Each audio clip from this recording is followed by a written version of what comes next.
Halo, kembali lagi di WhatsApp sama gue Aileen yang pada hari ini akan membacakan fakta unik seputar Blink-182.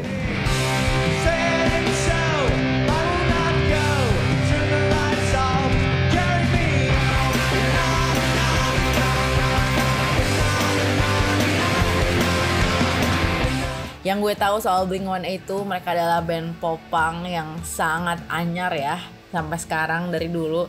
Jadi tanpa basa-basi langsung aja kita bacain nih.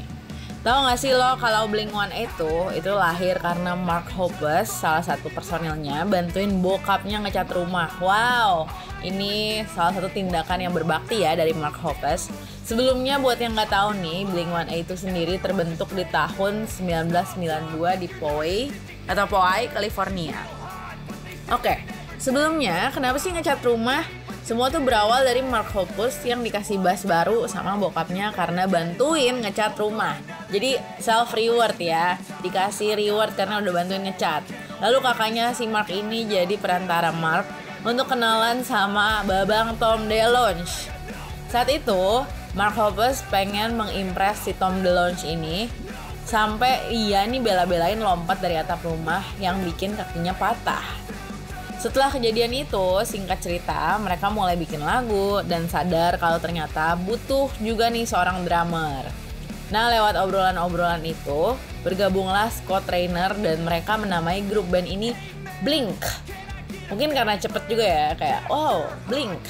Blink punya rekaman awal bertajuk Fly Swatter dan kualitasnya tuh pada waktu itu jelek banget karena direkam di kamarnya Tom yang cuman pakai tape recorder. Album yang berisi 4 lagu dan cuma sekitar 50 kopi itu akhirnya dibagi-bagiin kepada teman, pacar, dan kenalan mereka.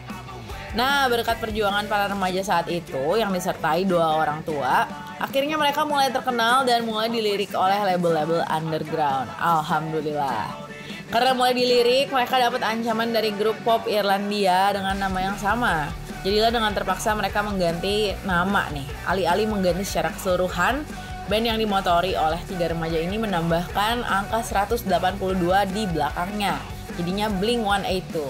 Nah, kenapa sih 182? Itu semua karena jumlah umpatan FUCK yang diucapkan oleh Tony Montana, karakter dalam mafia lawas Scarface yang muncul di tahun 1983 yang diperankan oleh Al Pacino. Jadi mereka ngitungin tuh Al Pacino udah mengumpat berapa kali, yaitu 182.